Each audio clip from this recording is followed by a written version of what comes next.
place. Chinese must be the largest language in the world in terms of the amount of people speaking who speak it. But in terms of the influence and status, Chinese can't be said in the same way as English. So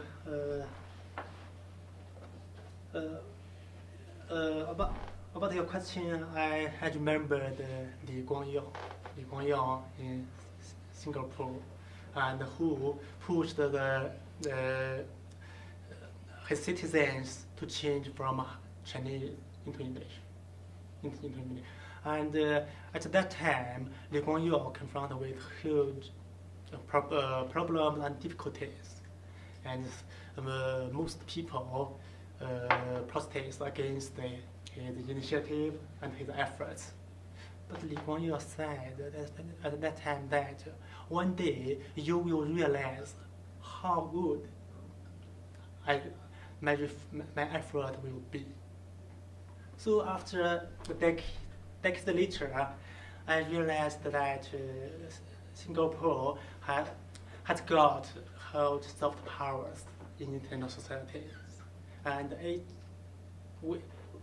that soft power was very attractive to Chinese government and Chinese country. So my personal idea is that Chinese language may have some problem, perhaps have some problems in soft power. As an example, Chinese government, we will see some hotels in China, in Western world, in other worlds, it's only a hotel. It's only a hotel, for example, perennial hotel. But in China, all the hotels and restaurants will be with an adjective of grand. Even a very small hotel or restaurant, it will be 某某大酒店. So it's my personal idea.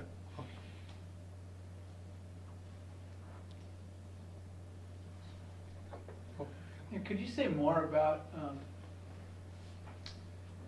the model of governance? Mm-hmm. Early on in your talk, you said that socialism with Chinese characteristics, can't remember how you put it, is not doesn't count as part of what may be attractive, and yet there are certainly governmental elites in other countries who find central economic planning, for example, along the Chinese model, an alternative to the Western model. So is that, am I mistaken in thinking that there are countries that see that as a reasonable model of governance and a reasonable alternative to a Western model that may be more chaotic? And is that not a form of, does that lie outside of the scope of soft power? That's more carrots or something? Yes, a good question. Most people think the long-term economic development is a huge success of Chinese government, and the socialism with Chinese characteristics. And the China Communist Party also consider it as its legitimacy, a source of legitimacy. So it will not allow the economic to go down. My opinion in this area is is kind of different from others. So I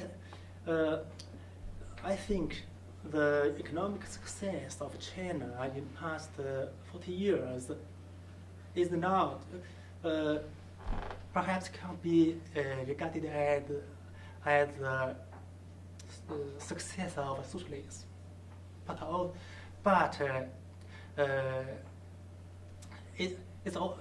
rather it is a result of China's opening up, reform and opening up. As you can see, reform and opening up was conducted by Chinese government and party. But the key to it is that the reform and opening up is aiming to lose the government and parties' control over the society and the economy, and let people and society to go close to the West, and allow market and personal freedom to have some position. So that's my opinion to that the past economic success is just the success of West, of market and the integration into the Western world, not the socialism itself. So if we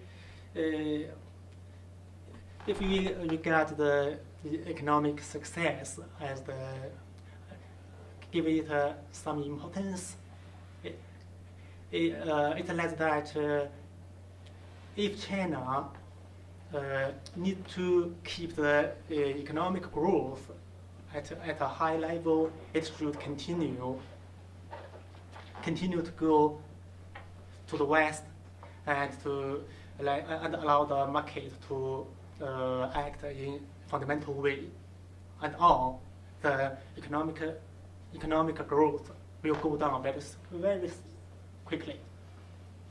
It's just what happened in China. What is happening in China?